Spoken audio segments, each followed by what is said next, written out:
Hey everyone, I heard you missed me last week, so I came back.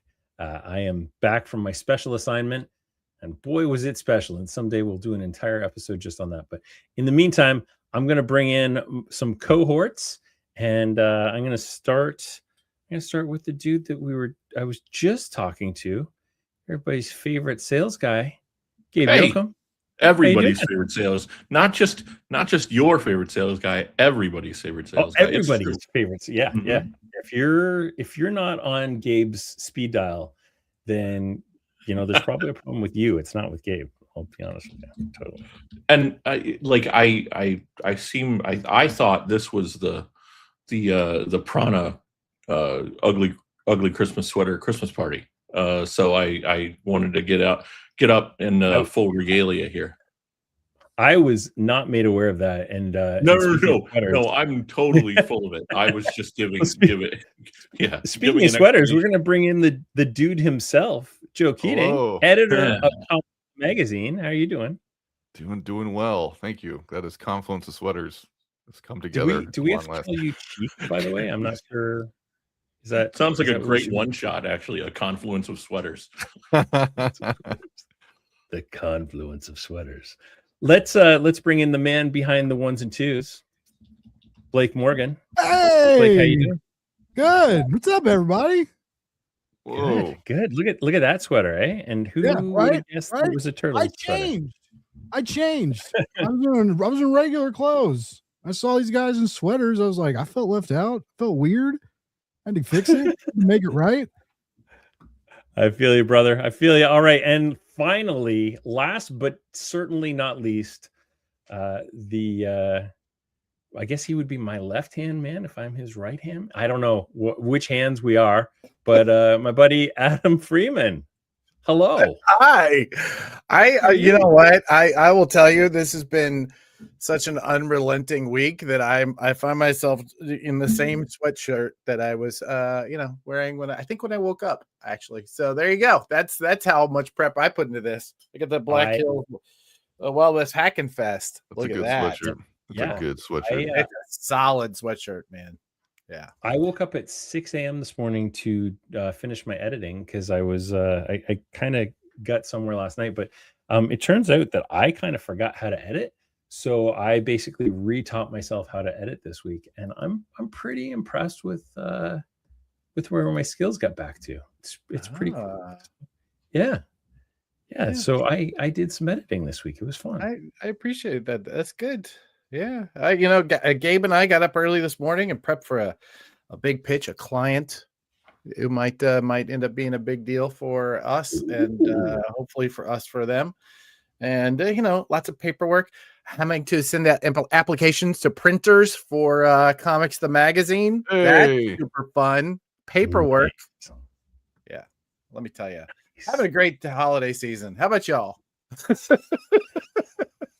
My wife keeps on telling me that I'm off this week. And I go, oh, you're adorable. Yeah. Oh my gosh. We had that conversation this morning. Like, when do you have to work this week? And I'm like, every day. Yeah. Sure. The amount of replies I've gotten this week saying, I'm not going to respond to you until at least January 5th.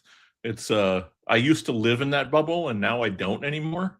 And so I've got like secondhand nostalgia for having 2 full weeks off at the end of the year. Like those reminders that are like, don't forget to set your vacation messages on your emails. Like, oh, no, because I'll be answering them tomorrow. Like, oh boy, I love it. Yeah, it's part of life. It's we get to do a lot of cool things, and we also work on conventional schedules. So there's a give and take there. It's very true. I've been given the opportunities to trade it in for the corporate life and for taking December off But it's this work we're doing is too much fun. It's just challenging, sure, but yeah, it's just tiring. It's very strange not being the host here. I'm finding it very odd. Do you need to flip me over, or like do I have to be on No. the other side of your screen? Is that No, I want you. No. there you go. There you go. There you go. No. You're running the show here. I'm happy to be the second banana. Not that you were ever second banana. Oh, now the truth comes out. No. I'm happy to. It's just very strange. It's very odd. I feel very relaxed. I don't know why that is. That's good. That's good. Also sleepy, but yeah, there you go. Yeah, I feel that. Dirk says to take a break. Thanks, Dirk. I caught like the tail end of last week's show because I was actually stopped charging my car. Oh yeah. You want an adventure? Take an electric vehicle 400 miles in 0 degree Fahrenheit weather and try and figure out how you're gonna charge yourself. No. On that trip. Yeah, no, it's good times. Good times. Yeah, that's also a no for me. That's a hard no for me. Thank you. I appreciate Yeah, you. it was fun. Get the offer though was very sweet. It was very you should try it. It's very fun. generous. I think I'm good. I think I'll be fine with that. Yeah. That sounds terrible. I'm not, I I don't know what you Canadians do for fun up there, but that sounds you had me at poutine, but now you lost me. No, technology is actually pretty cool nowadays. There's an app called A Better Route Planner, and it will actually like point exactly where you have to stop. And in the beginning, I was so scared that it was going to like mess me up, but then I just trusted the process, and everything was fine. It was great. It's really good. So you get out of the car in 0 degree weather to go and plug the thing in for hours. No. It's the longest I waited was 30 minutes. And honestly, I would stop, go to the washroom, grab something to drink, get back to my car, check my messages, and it'd be time to go. Like 30 minutes goes by in a flash. Got it. Yeah, it was fine. Do you spell washrooms with any additional U's? There's an R. There's an R. Yeah. Wash. Washroom. Yeah. No, I mean they're Canadian. They add U's. They do. Yeah, anytime there's an O, they feel the need to add a U. I don't know why. Not indiscriminately. It's the Queen's English, man. Who's this queen? What's this? It's funny because I had a conversation with I think it was Forbidden Planet a few weeks ago, and it was a bunch of guys like my age, and I was just like, just out of curiosity, because we've always called it the Queen's English as long as I've been alive. Do we have to refer to it as the King's English now? And they both laughed at me. We're like, no, it will be the Queen's English. It will continue to be the Queen's English. Like, yes, that's all I need to hear. Let me just say this. In our very high-tech secret Comics the Magazine Discord, we all just got a message with an image of a feature that's going to be in the first issue, and now my leg won't stop shaking uncontrollably. I'm so excited about it. Just a little teaser for all you retailers watching. Holy crap. Why am I not in the top secret Comics the Magazine Discord? How am I supposed to plan digital things if I'm not in this Discord? Good. It's ridiculous. This is so good. Oh man. Yeah. Oh, thank you. Thank you, Dave. It's coming together. It truly is. I gotta say, this is the most stress I've been under in a very, very long time. But it's also the most amount of fun I've ever had. That's it. That's exactly where I'm at. 100%. I spend every day thinking there's no way we're gonna pull this off, and then going, oh, this is so fucking cool. Yeah. Are we 8 minutes in yet? All right, good. 9 minutes. Yeah. Boy, it's let me tell you, making a magazine, kids, not for the faint of heart. How about that? Like I wasn't on the show last week to crow about the cover, but how about that cover? Yeah, right. Yeah. Blake, do we have that cover to pull up? Can we? I mean, we do. I mean, always. We've got it at our fingertips at all times. Yeah, pull that cover up. Not necessarily at our fingertips, but it's around. Wait, no, are you talking about the cover of Comics the Magazine? The cover, I am. The cover of The DC Comics. the cover of the Lunar Catalog this month. Yeah. Well, Oh, they're yeah, one and the that's same, true. honestly. A lot of covers going around. That's right. Yeah, that was awesome, man. I really appreciate Lunar featuring us like that. That's pretty cool. Yeah, it's pretty exciting. It's coming. Hold on. It's So the story here is we knew what we wanted to do, the feature of the first magazine on. Sorry, I'm trying to get a quote from somebody for a story later on in the show. I'm not just looking at my phone. The story is we knew we wanted to feature Absolute Batman because there's been such a monumental shift in our industry. Here we go. And Rico Renzi reach out to his buddy Nick Dragotta, and then we also got to work with the folks at DC to get this approved. And you can see like this image has, I don't know, how many is it, Joe? Like 3-4 layers? I think this runs up, well, in terms of layers, I don't even know, but I think it's about 2 covers that were kind of mashed up, put together, and then Rico's magic. Yeah. And he, I mean, obviously he has his own layers and backgrounds and such, but the idea that we wanted to give a look at the process of this beautiful piece that was, been everywhere into its, I don't know, 87th printing or whatever's going on right now. And so it was such a big day for us when that landed, and then we were like, oh, we have to have this. So we got in touch with the people that we needed to at DC, and they were kind enough to agree to allow to run this and work with us to get features going for the rest of the magazine. Pay attention, by the way, Marvel, Image, everybody else in the top 10. This is how you do it. You work with us, you bring us the stuff, we promote you, and then you see us on the cover of the Lunar Distribution catalog. I mean, it's a virtual catalog. Would it have been nice if it had been in print? Of course, but it is still pretty important in our industry. So super exciting. Oh my gosh. Yeah. No, DC's been over the top helpful and enthusiastic with working on this. So I really appreciate that whole team there.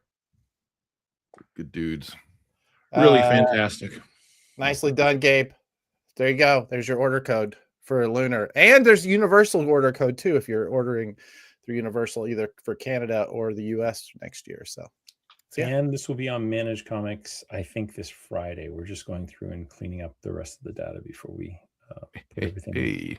And next week there's a third distributor we're talking to. We should be able to announce if we can lock that in. So yeah, Merry Christmas everywhere. Happy Christmas, everyone. Happy Christmas, Adam, to all of you. I thought we couldn't say Christmas anymore. That took me so long to figure out yesterday. Well, technically today is Festivus, so it is Festivus. We're supposed to have the Festivus. Oh, I'd air my grievances, but we don't have time because we have to go live. Oh, who's gonna do it, Brian? I think it should be you. I'll do it. I think it should be Blake.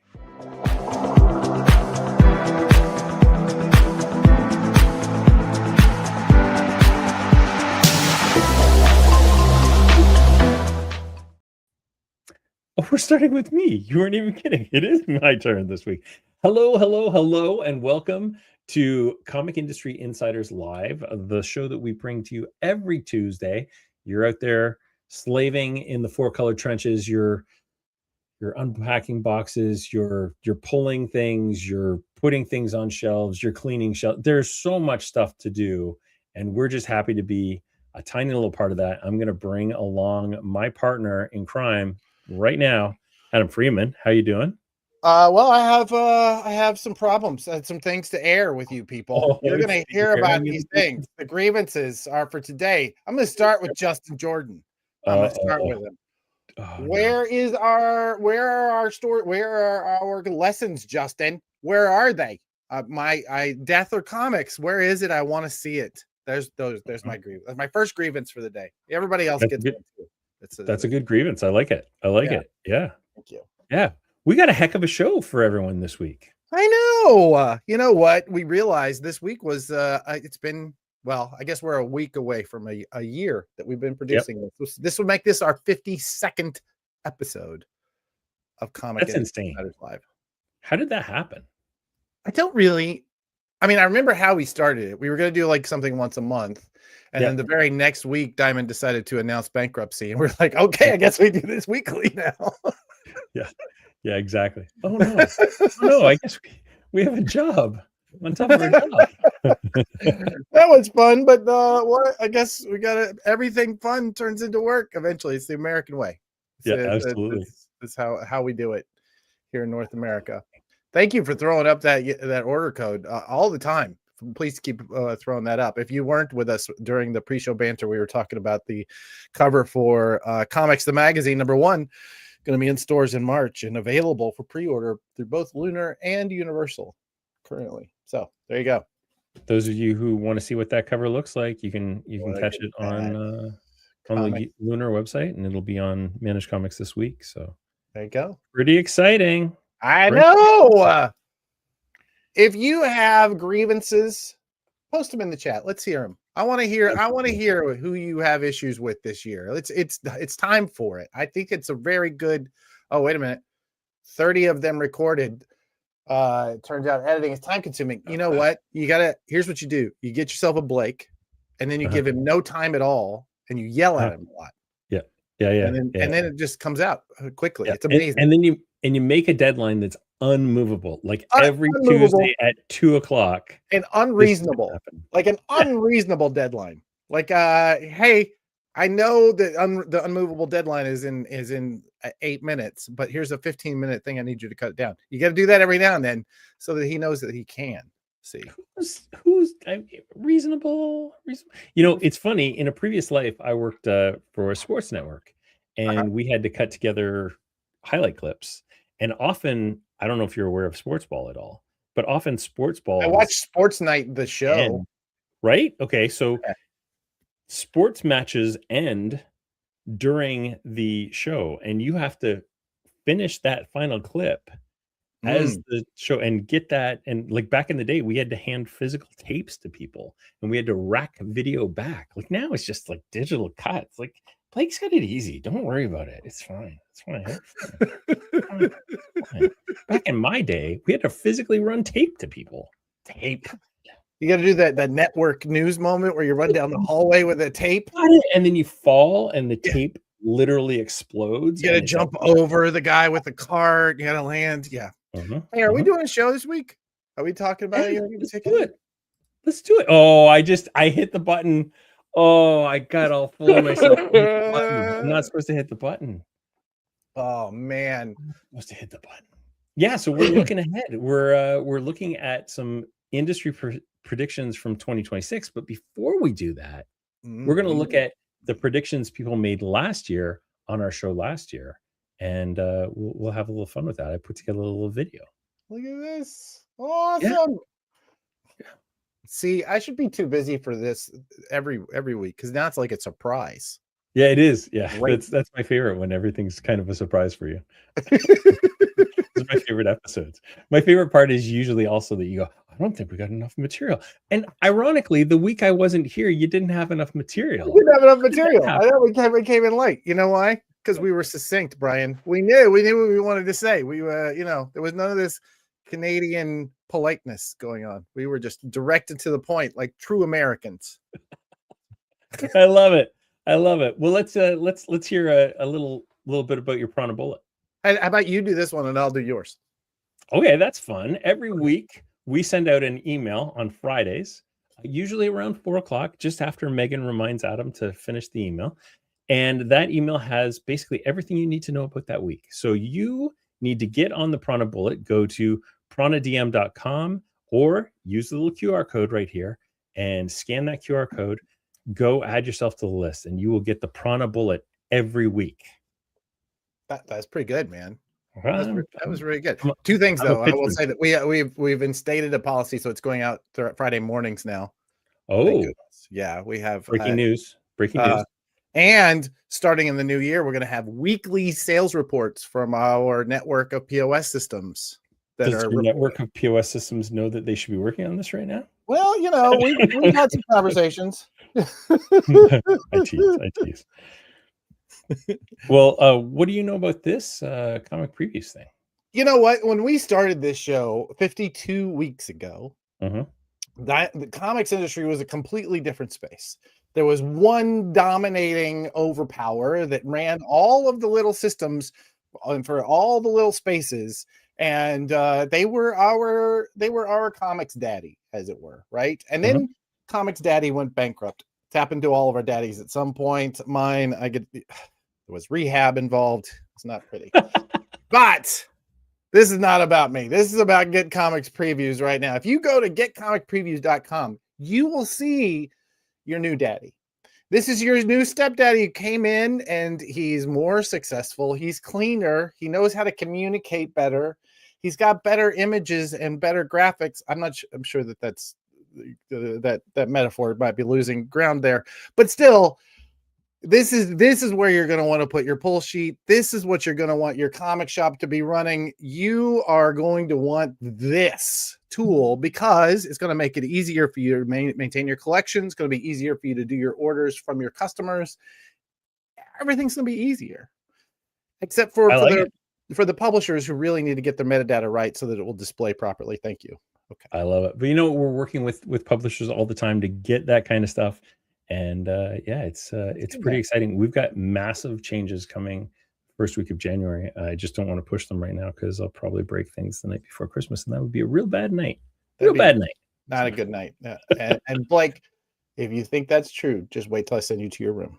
Oh no! Oh no! Oh no! Look is that a snowball coming right at me? It's like it's in 3D. It's hard hitting because it's snowing. It's snowing here. Is it snowing there? Let's see. It's either snowing or raining. I'm not sure which because it's been vacillating between the two, which makes for real fun. Driveways. They're either super icy or wet. Slush, my favorite. Yeah.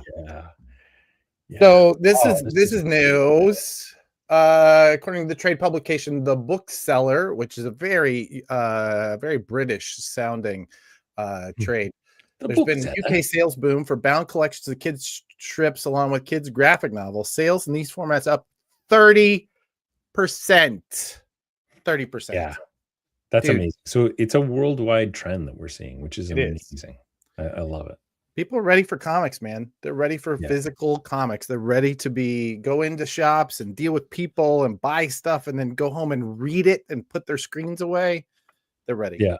They're ready. It's interesting too, because in times of like political unrest, it's always when the best art gets made, right? Like you think about all the amazing stuff that came out during the Vietnam War and post-Vietnam War, right? Like the music and the movies and all that stuff. Like Star Wars is a response to the Vietnam War. And so when we live in these wild times with just like everything crazy that's happening, art is going to get better. And I think we're really seeing that in the comics industry because we're one of the vanguards. We're the thing that can be produced in the least amount of time. Right. And it's always going to lead the conversation. So yeah, I think this makes sense to me. I'm like, yeah, of course it does. Yeah, it totally makes sense. Hey, for our next story, I'm going to say to you and Blake, either one of you, it's fine. I have a quote that just came in. That I'm dropping into our chat. If we can bring it up, however you want to do that. I'm not very good at it, so but we can deal with that. So this is a quote from a publisher about our next story. All right, great. Okay. All right. So I will give not so fast. Sparkle Pop. I love this one. So our friends at Sparkle Pop, friends in quotes, won the diamond auction, ended up holding all of that inventory, all of the money, holding all of the money that was held back from the sales of that inventory. I heard today $135 million retail sitting in that warehouse. $135 million still there. That's insane. Yeah. Yeah. And I won't tell you what publisher was 45 of that. That was fascinating to me, but we can talk about that offline. Okay. But this Sparkle Pop has been fighting, slowing things down. This is a company that's real good at this kind of stuff, of buying companies that are distressed and bringing them up. This week, we found out judge in the bankruptcy hearing ordered them to release the funds from the sales of all that product. So they've been selling the product to the retailers, but not giving them money over, just saying, well, we can't, the courts won't let us. And so now the court's saying it's time for you to release those funds. Okay. Are we going to be able to pull that quote up? If not, I can read it. Yeah, no, I got it. I got it right here. Just give me 1 second. What up, Marvin Wynn? I love how he always says good afternoon when he jumps in the chat. All right, are you ready? Yeah, let's go. I think I did it. So I reached out to one of, oh, look at that. Nicely done. Yeah. I reached out to one of the publishers who was affected by this, and he sent me this quote. See, I used a gender pronoun. I'm sorry. We now know that it's they. The Diamond bankruptcy has driven many small publishers to the brink of closing their doors with a litany of near criminal actions: refusal to pay for sold goods, attempting to pilfer consignment inventory for their own interests, and costing us even more money in legal fees, trying to stave off their despicable outright thievery. I was looking for a short quote. This guy is ready to go. That's amazing. The judge's decision to disperse a small portion of the money owed to the publishers is a win for our collective. It is a tiny amount spread across nearly 30 publishers that doesn't come close to reimbursing what is owed, but it is the first positive return in what has been a painful year of trying to claw back some of what the lawyers, Estate of Diamond, and Sparkle Pop have taken from us. This is a publisher who's asked to remain anonymous in the ad hoc group. So it's movement forward for them. It's just a drop in that bucket, though. It really is. Yeah. And yeah, that was when you see how much money has gone to like custodians and lawyers, it's infuriating, really. And how little money would take to, one, make these people whole, and two, like some of them, like just prevent them from not having a terrible year, right? Like just it's enough to it's caused some serious devastating effects to a bunch of different publishers. So yeah, it's nice to see some things happening. And it says so much about the publishers themselves that they are able to take this not necessarily in stride. I mean, as you said, it's just devastating for many of them. But but it is like it's just impressive that they have not given up, right? I've talked to so many of them that are just absolutely determined to keep going, to keep bringing the work, to keep bringing that which they know is important, and not letting these horrible, I mean, I'm just going to say it, horrible people take that away from them. Yeah. So yeah, for sure. Anyway, yeah, it was we're gonna get there. Oh, hey, Jace in the chat. What's going on, Jace? What's your sense of what retailers and small publishers wish fans, both hardcore and casual, knew about the ongoing Diamond debacle? I would say that they didn't choose it. I think that was what they would want you to know, that they did not choose this. This was forced on them. And that they are continually striving to figure out how to keep doing the work that they find important. Without it's essential for them. It's almost as though they're trying to figure out how to keep a live show on without a power grid, right? I mean, we're talking about a utility that was taken away. So I would say that they really do need. I think the commending of them is just that they just kept it going without the power grid. As a retailer, it's really hard to like how much of that do you open the kimono on? And not necessarily because like, oh, it's a big secret that we use distributors.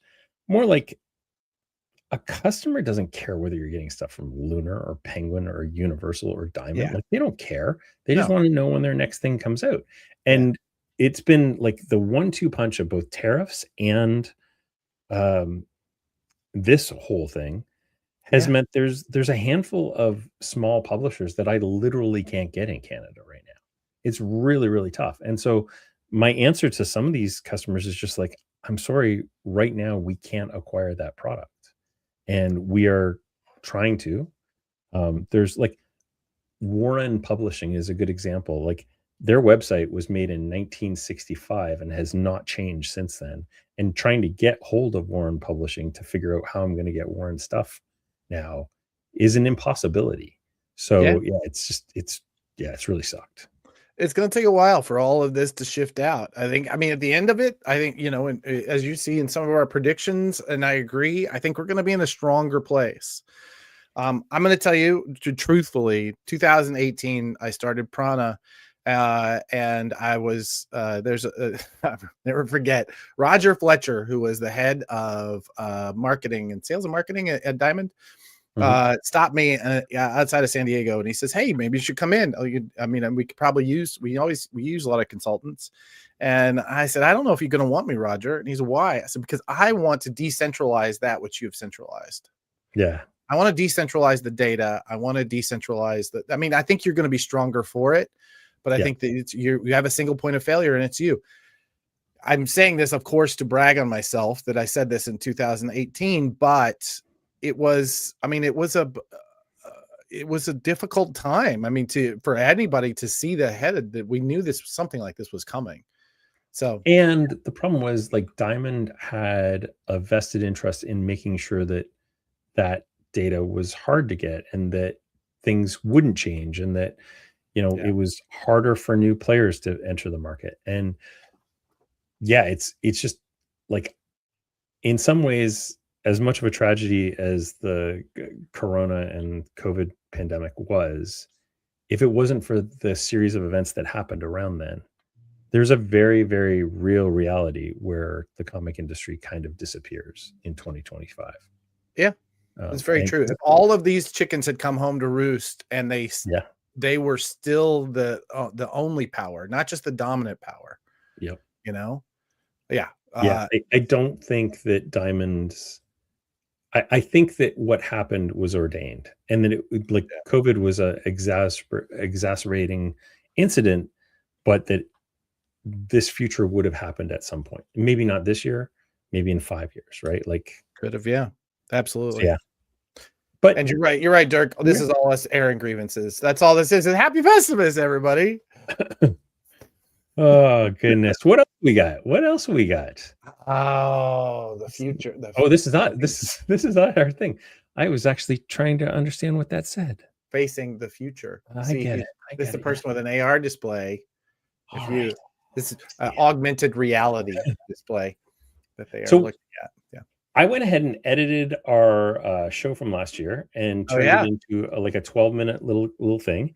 And cool. What I did is we'll have somebody talk, and they'll give their prediction, and then we've got a pause, and then we can jump in and see how that went and go from there.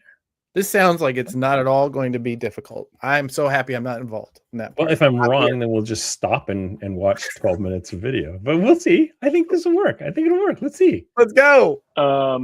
So prediction for 2025 is, I think that someone, a creative team, a publisher, is going to launch the next big creator-owned or original franchise. I think the next, Something is Killing the Children, the next Walking Dead, the next saga is going to get launched in the next year.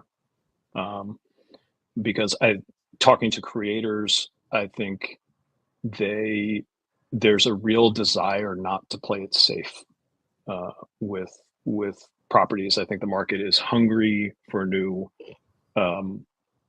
new franchise, ongoing series that becomes an anchor that is not the same thing we've seen over and over. And by the way, I don't know that I'm speaking specifically about single issue North American comics, because that stuff's already happening every single year in manga, right? Like you just need to look at the top, book scan charts and go like, oh, that's a new one. And of course, if any retailer is watching, you just need to listen to Morgan about which series that's going to be. All right, two takes about myself. One, I'm so much grayer than I was 1 year ago today. That'll tell you the kind of year we've had.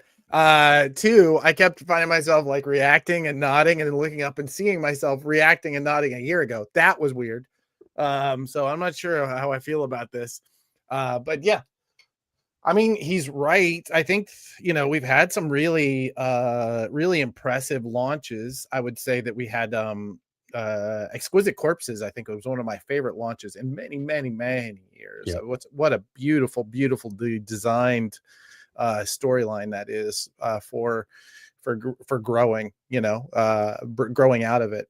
And there have been a few more. I would say that I think the interesting thing that Philip maybe got wrong was that that was, by the way, that was Philip Sablik from Ignition Press and Megan, whose last name is escaping me. Why is Megan's last name escape? Not Megan. Morgan's last name. Morgan Perry. Yeah, Morgan Perry Megan, from Square Enix. What's it? Megan. Megan's not here. Morgan Perry. Thank you. So I think the thing that he got wrong was that, I mean, creator-owned stories really kind of struggled this year.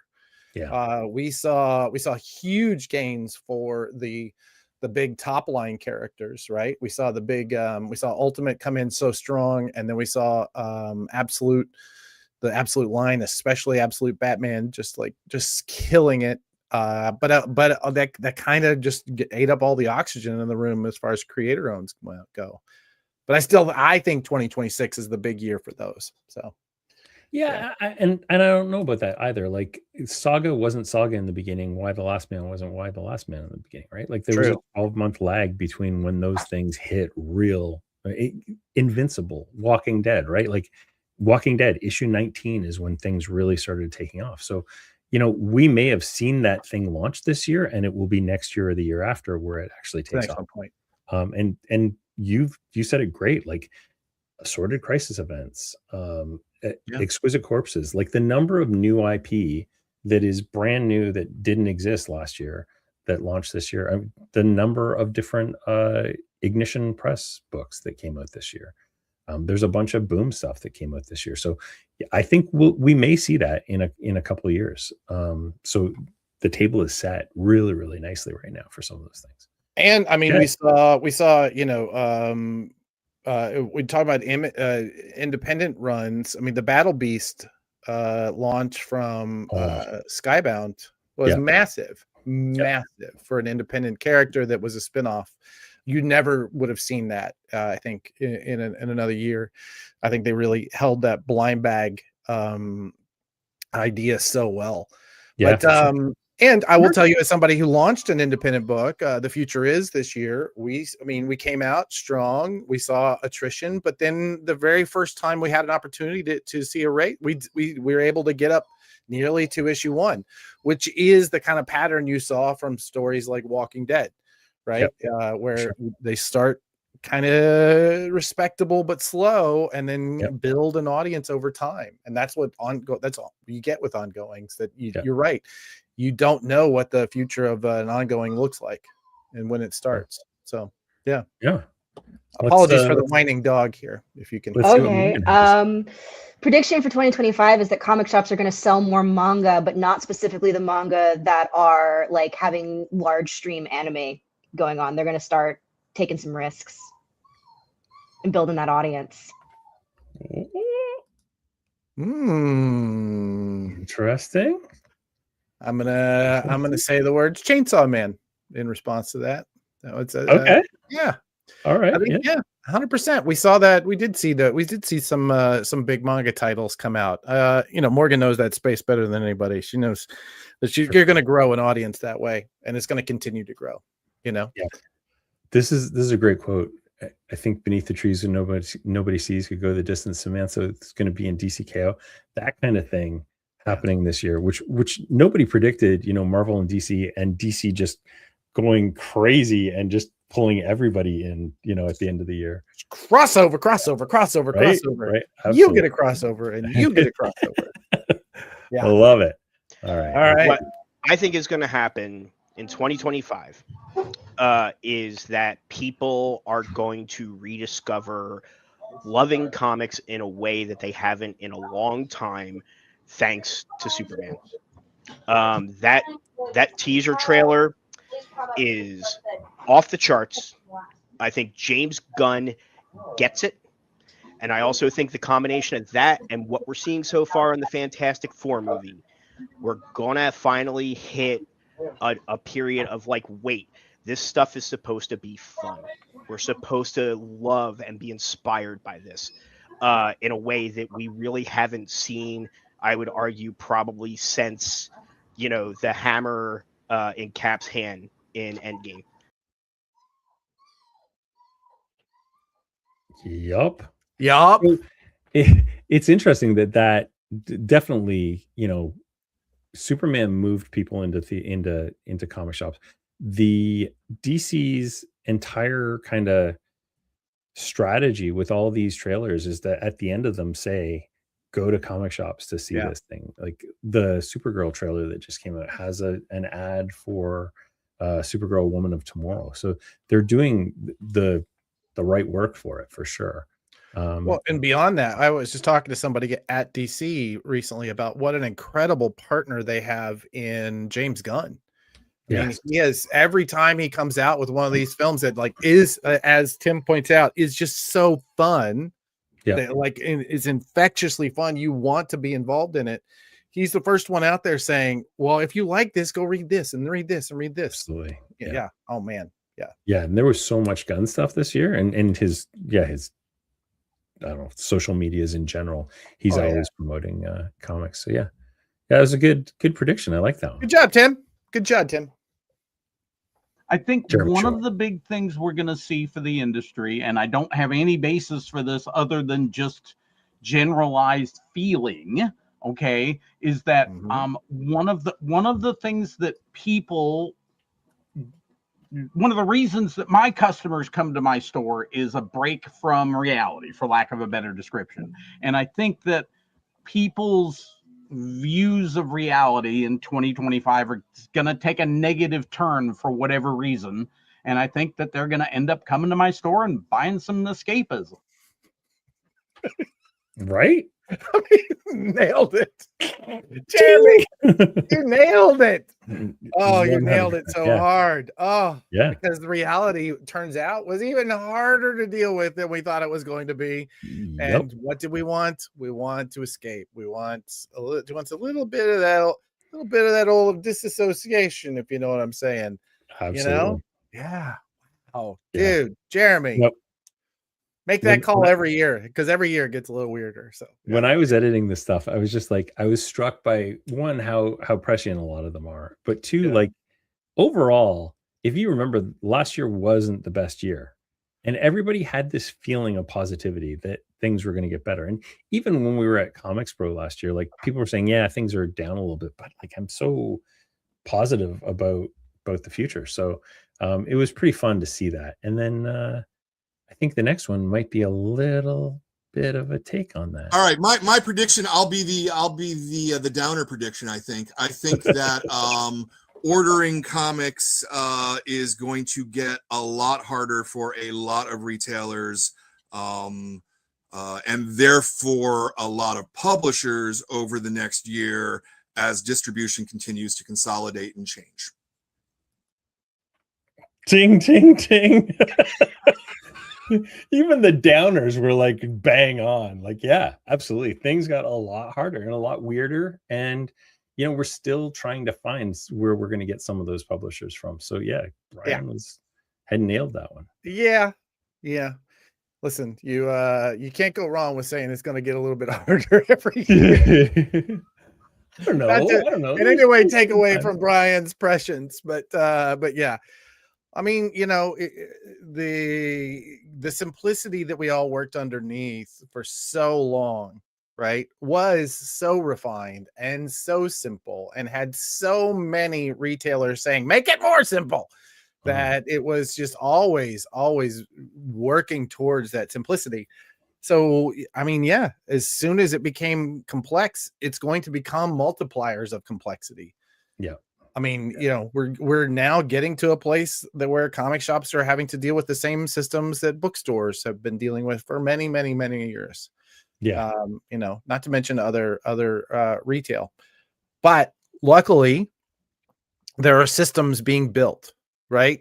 Yours, Managed Comics, Comic Shop Assistant, to some extent, Comic Hub. These systems are being designed to simplify what is complex. Yeah. And, and they have you and your team working for them to make it a little better. Yeah. Yeah. And so I've always known that it was a little weird, but I didn't know how weird it was until I started my store. And my first FOC was in I think early January.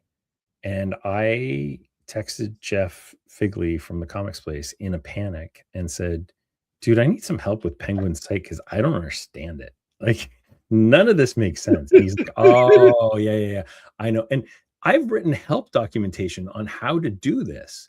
But when I actually physically had to do it, nothing grokked in my head. It was so different.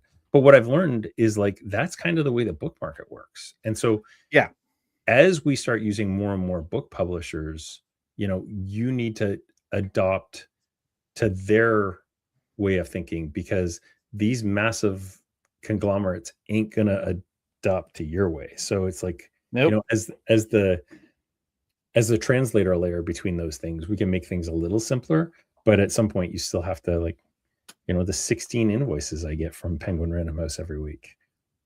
That ain't gonna change. 16 invoices. I love it.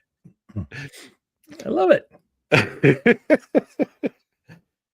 Charles. I think that comics are going to continue to grow, and I think they're going to grow into markets. I think it's going to grow beyond Marvel and DC and beyond superhero. It's one of the things that I'm pushing myself really hard in my local market, so we'll see if that works. But I do think that there is a larger market out there to grow to, and I think that we're going to continue to chip away and find their way into the mass public, the general public who thinks it's all superheroes and realizes it's not. I mean, yeah, we saw that, right? I don't think that we have seen anywhere close to what it's going to look like in 2026 and 2027.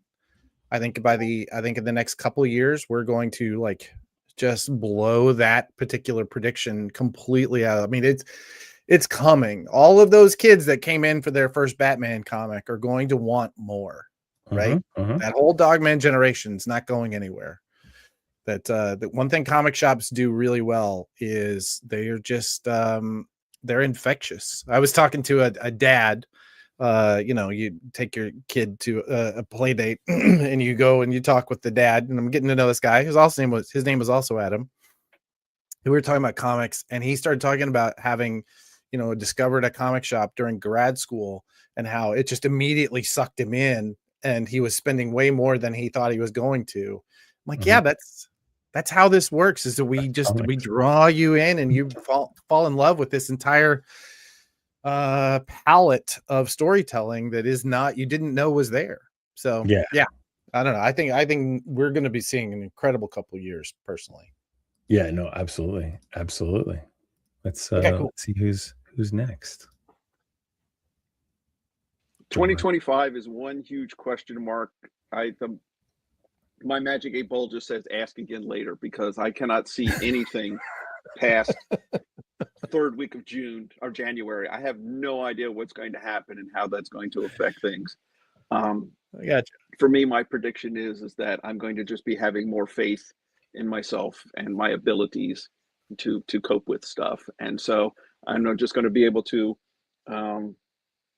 run with or adapt or judo throw whatever comes my way into something positive, but I cannot predict what that's going to be. So Yep. That was, for those of you who don't know, that was Joe Murray, who is the president of the board of directors for Comics Pro, the trade organization for comics retailers. And that's just it. He knows he's going to do his best, right? And he did his best. They dealt with a lot of really complicated issues this year.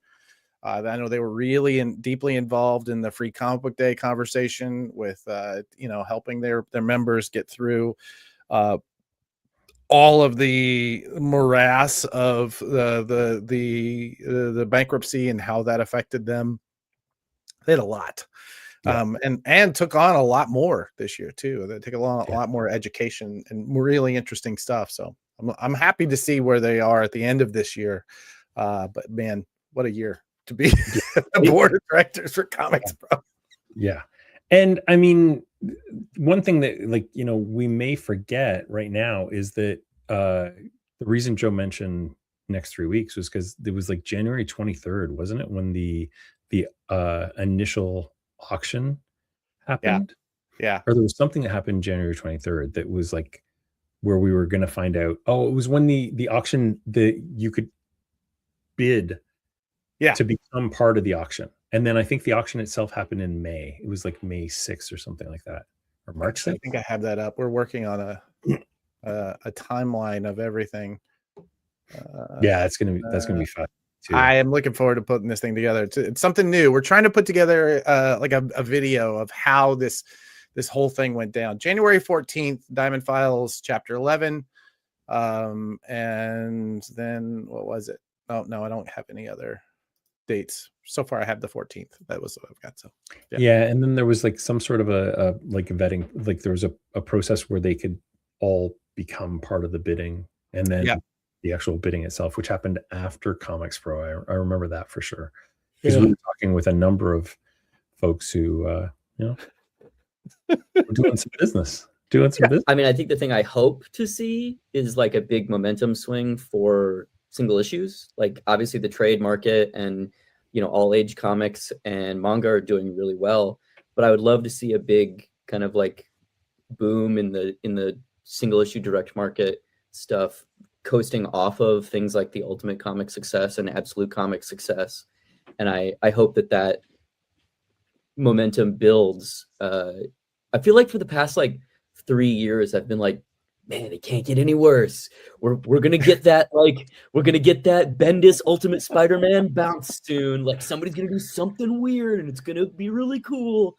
And maybe that was Ultimates and Absolute. I don't know. But I'm hoping it was just the beginning of whatever happens next.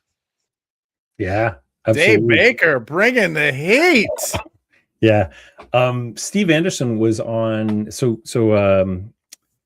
David Harper does a 3 things with 3 people, and he did like Heidi, Steve Anderson, and I can't remember the third person, but Steve Anderson's, it'll come to me in a minute. Steve Anderson said that he thinks that Absolute Batman will be the title to break 1 million this year in 2026.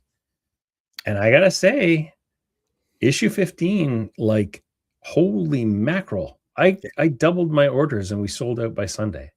And like, I keep on adding and we can't find the ceiling. The ceiling is not there. So yeah, I talked to there's a local retailer who I was talking to who said that he had to go in so hard on, I think it was 17 he just placed an order for. Yeah. Was it 17? Yeah. And he's like, that's the most I have ordered maybe ever. Yeah, same. And I'm worried, like, because for him, he thinks like, I mean, on the one hand, yeah, you want to make sure that you have enough, but on the other, at some point, you roll the dice and they come up 7, and all the bets get scraped back. You know. Yep. So that's what he's feeling. When does this end? And I remember this when I was started in comics '93. Like we were at the tail end of that speculator boom, and everybody was like, "When does this end? Because this has to end." You know. The thing I'm feeling different about this than that is like, these aren't speculators. These are new people who are coming in. And because DC is doing a really good job of keeping the earlier issues in print, like I sell out of every printing of Batman, Absolute Batman. And that's not somebody that's buying the 10th printing. That's somebody that is getting in on the ground floor. And so it makes sense that they want the 15th issue because they've just bought the other ones. So yeah, it's but yeah, there's that. It happened, you know. This year was the year that the top got found, I think. Oh, we'll see. Oh, by May, I think all 3 distributors will be fully adopting Comet Standard. We've already seen PRH is pretty far down that path. We know that Lunar is very close, and I think like Diamond has had really good conversations, and I know they're doing the work. So if everything falls into play, I think by May we'll have Comet fully adopted. And I think sales charts are going to make such a big difference. When you think any other industry, right? When you have like, what are the top 10 movies? Those are the movies you want to go see. When we start to know what the top 10 comics are, those are the ones that people are going to be chasing. And I think the sales charts is going to make a big difference. And I think the three of us have got to, put our fists together and go team. Make that happen. All right, let's go. Yeah, I want to Boy, hug that guy because I love your optimism. He's so full of optimism. He was just convinced that good things are going to happen. Oh, what a cutie, eh? And that Got it. goatee. Oh, yeah, he had a big bushy gootee. Yeah. I'm just bushy because I've not shaved in days, but not That's because right. of that. Now you've dealt with reality. This was optimism that now is reality. Yeah, that feels right. Yeah. But wait until you see my friend. And I didn't edit this to make him look bad. He did it all on his own. Oh, let's go. Oh, you gonna pull it? Yeah, my serious prediction is that Diamond's gonna kind of pull out of this thing that's happening right now, and I think they're gonna stabilize in the next few months, and everybody's gonna be a lot more relaxed about that while things are going well. My other prediction would be that this is either going to be a really good year for comic stores or a really hard year for comic stores, and until late January, I don't think we're going to know which direction that's heading. So I'm really curious to see what happens there, and I hope everybody's preparing for some lean times and also preparing their brains for something gangbusters, because I think it could go either way really easily for everybody. The man was right and he was wrong. That's true. Yeah, it's amazing. It's funny because I remember immediately after that episode, he and I jumped on a Zoom and we were talking. He's like, "When did I become the Diamond apologist?" So, listen, I remember when they first announced it. I mean, we had indicators early, like October of that last year, that something was happening, that it was going off the rails there. Right. And that's part of why we put Rekka as an exclusive to Lunar at the time. But I say that all of that to say that even with my this is all far from over attitude, I still was so hopeful that they were just going to sell off the scruff and like keep the part that worked, right? Like I was like, if they just close Previews magazine, the things like that, it's a albatross. If they just stopped doing all of these services, they didn't. They kept everything going. They just kept everything going. Yeah, and and when they early on, it looked like they were going to sell the assets to Universal, like Alliance and the things that looked like they were going to keep them open, and they were going to keep the comics distribution. But oh well. Well, and didn't it look like at one point that like they were going to sell off all those kind of albatrosses that you mentioned, and that Gemstone was going to go here and this was going to go there, and then what ended up happening was just like, I don't know, it was the worst of all possible worlds to the way they got rid of things. I think it was I think the slide was just happening so quickly that they didn't have an opportunity to do all of those things, despite their best intentions. And again, I spoke to somebody who was, in the know. I think it was September of last year, and he was like, "This doesn't work. It just doesn't work." Yeah. So, I think up next we've got Boasts. I'm trying to remember. Oh, that's right. At some point, Dynamite is going to publish a title that's going to have more variants. That's going to have more individual variants than the number of actual copies they sell of the main cover. Absolute ultimate crossover. Oh, right. Who said that? That would be amazing. Who wants infinite money? Right. I will not have to answer the question. I didn't know Square Enix published manga. Is that true? This year. So my Yule posting will be this year. I'm going to work really, really hard, and I'm probably going to get the job to become publisher of Marvel Comics and fix it all for everybody. I have no doubt Dan Buckley should be quaking in his boots. Well, I've been wearing double XL t-shirts and shirts for the last 30 years. I'm going to go to mediums this year. I'm almost there now. Here's my Yule boast that the adage in our business is that comics will break your heart. Yeah. And so my Yule boast is that Ignition Press will mend some hearts. I'm curious to know, do you think there's a shift?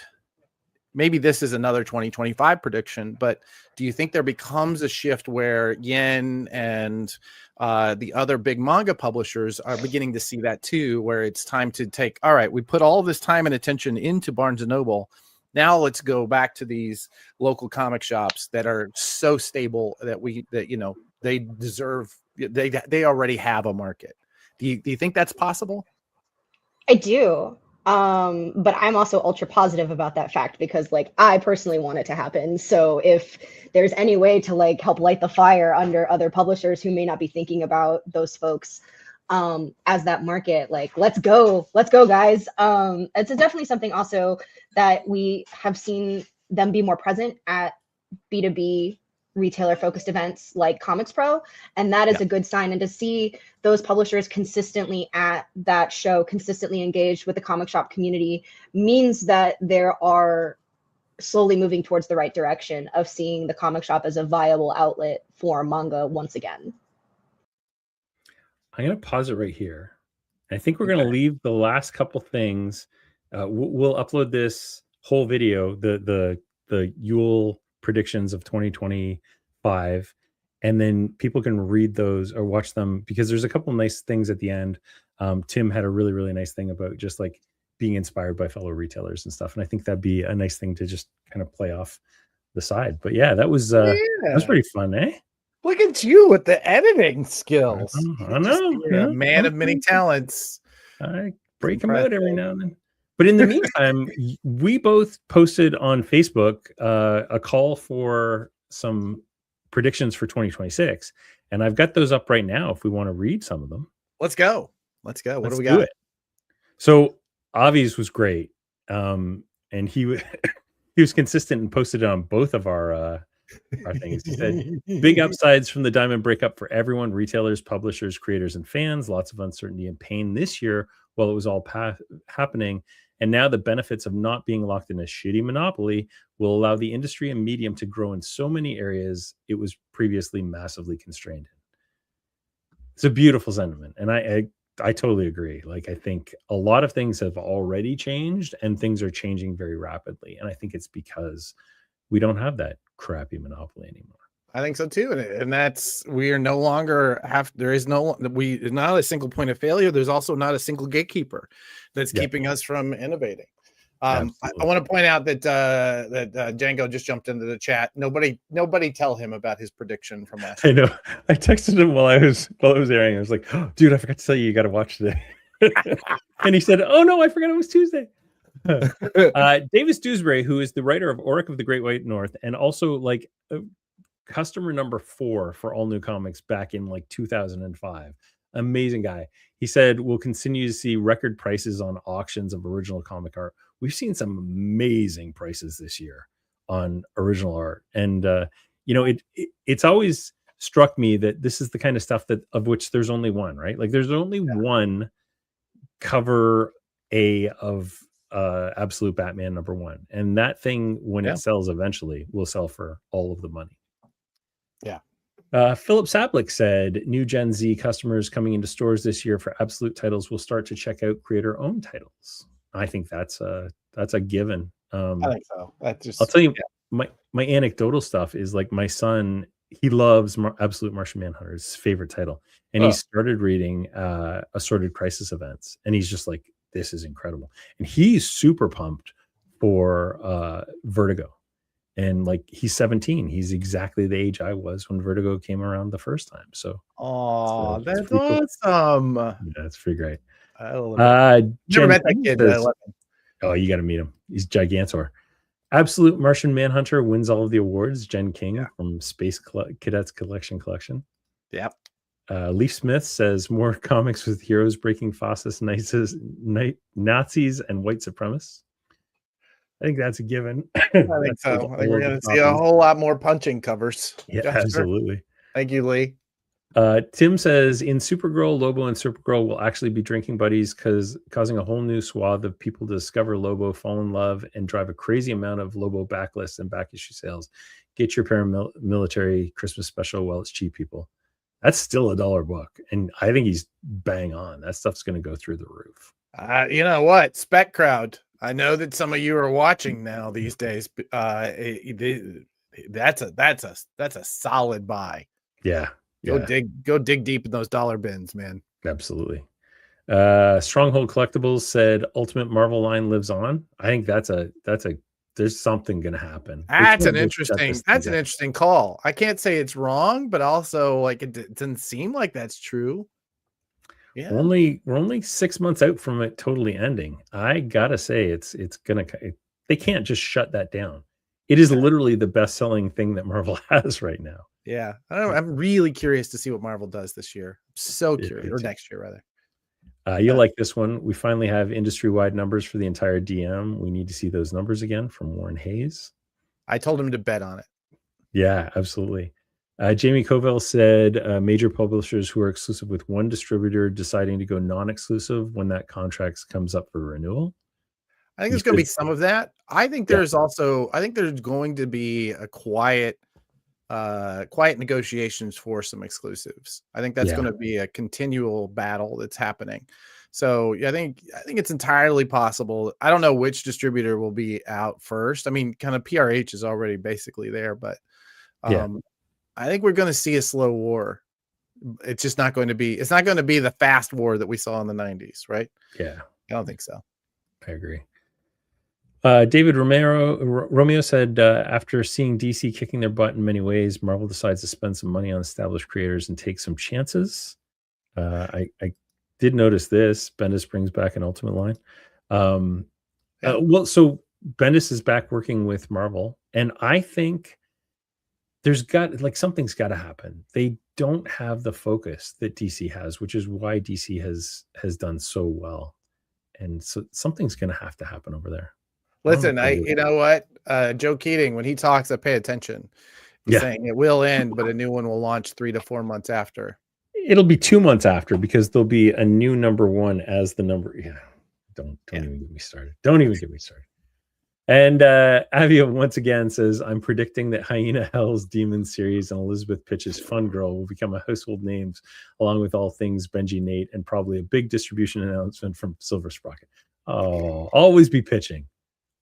Always be pitching. I promised him snoring, boring memes. That's right. If he self-promotes using this, but so there you go. I just gave him the live version of a boring meme. I love it. So you've got some big stuff going on here. We do. In fact, can you pull up that story that I sent? This was a big news for us. One, let's do the negative burn of it. Stop it. Right now, if you go to zoop.com, you can sign up for the pre-launch for Negative Burn. This was a title that was massive for, I mean, you and I growing up into comics, man, this was such a big deal. A lot of the biggest names in comics really got their start in this anthology that was started by Joe Pruitt. Joe is working with us to relaunch it through Zoop. So if you go to scan this QR code, pull out your phone, do it. Pull out your phone right now, and you can scan the QR code, and you can sign up to be notified when it goes live. And Blake is working hard on this every day. You like Blake, right? Come on, go scan the QR code.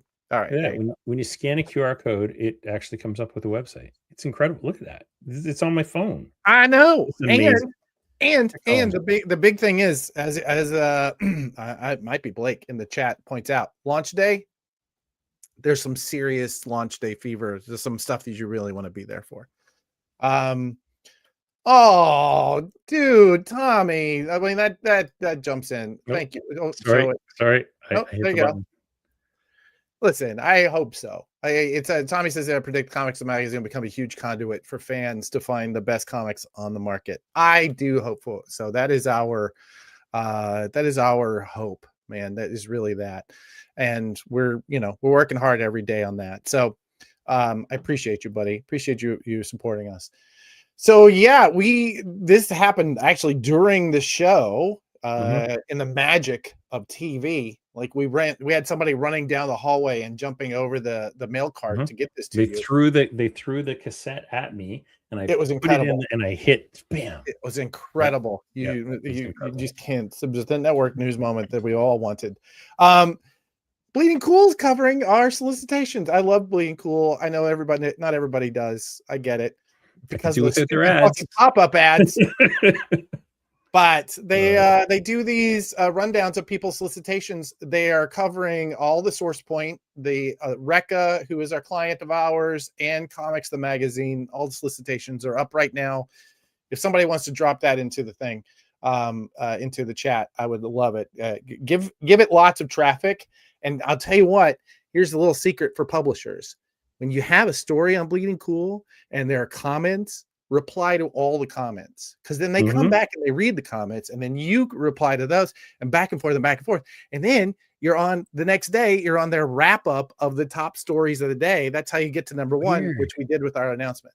Isn't it weird that you know how to play the game, and if you play the game, good things happen? Isn't that strange? That's odd. That's odd.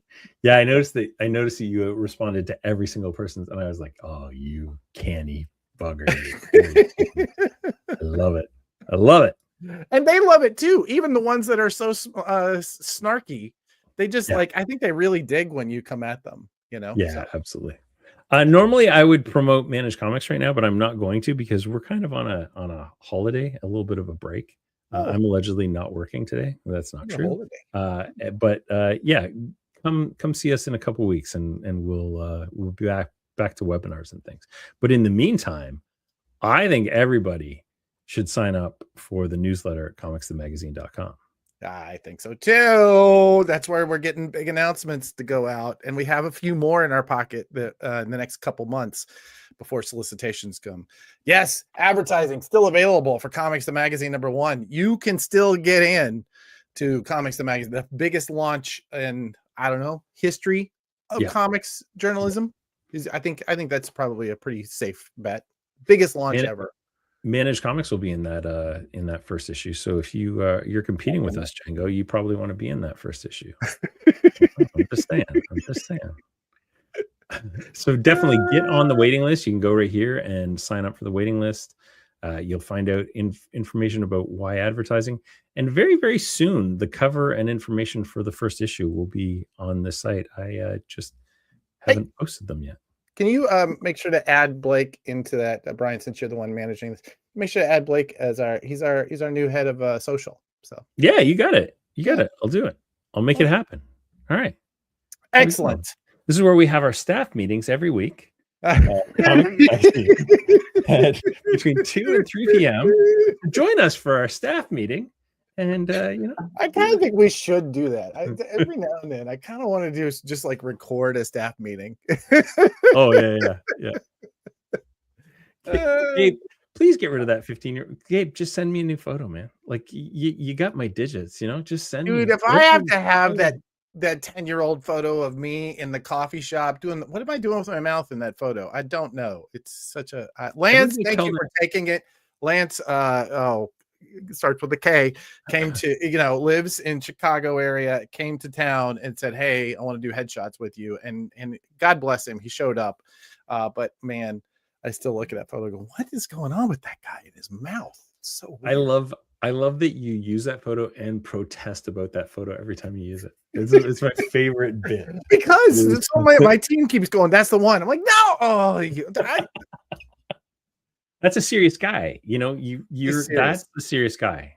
That guy's very serious. He's got a lot going on in his head. He's thinking about stuff. Yes, right. He's very deep in thought. That's 100% right. So my favorite thing that you do every week, and I'm going to do it this week because I kind of got to lead the charge on this one, is when we started it out kind of tongue in cheek that we were saving comics, but then at some point it became a really sincere thing where we thank everybody who listens to us, who watches us, who has a hand in comics in any way, shape, or form. Whether you're out there slinging four-color stories to people, whether you're writing them, you're part of the production process, you're unpacking them, whatever it is you're doing to help save comics, we want to thank you this week and every week for doing your part to save comics. And yeah, because you did it. You did it once again this week. You did it again. This year has been a testament to how we've saved comics, that without the passionate community that we have around it, losing our number one distributor could have broken us, and it didn't. It gave us our best year in recent memory, like, and made us so much stronger. Testament. Yeah, absolutely. Not only do we have our best year, but like we're going to be so much stronger for next year and the decade after. It's incredible that what happened this year. Building on it. So thank you to everyone for saving comics. Before somebody hits the button, that is probably not me. Next week, we are going to take. We have our own predictions for next year. We've been talking about some of them. We have some predictions. We showed you some of your predictions this year. We want you, if you are a comics professional of any stripe, if you're making your living at comics, or if you're just making a really good side hustle in comics, reach out to us. Let us know. Come to let's go info@Prana DM, or hit us in the DMs. And we want to put together a live panel just like we did last year of 100%. all of the people that we know and love, and hear their predictions for the coming year. Because even people like Django that we hate, we'll bring them up. Seriously, we put up with him. We put up with him just because he's pleasant. He is. He's kind, but also easy to hate too. But pleasant. One of the predictions one of my boasts that I made was that I would get Django to come to Canada, and obviously I failed at that. So yes, you had. There's no way you could have predicted that our government border would become a hostile war zone. That we weren't going to. Yeah, weird. So tune in next week so you can see Django be 100% wrong again. We're looking forward to this. It's going to be fun. So yeah, and we would love to have. We're going to have as many people live as we can, and we'll ask you predictions for next year, and then I'll spend 2 hours editing all down next year, and it'll be way funner. Yeah, we can this year as opposed to last year. We didn't even have to be live. If you have something you want to predict, send us a video. Send us or let us jump on and interview you, and we'll pre-record. Grab your phone and just do a quick video, and we can cut that together and get it in. I'm a master editor now. So. Or you could post it online and do tag it. us. We'll steal it. We could do that too.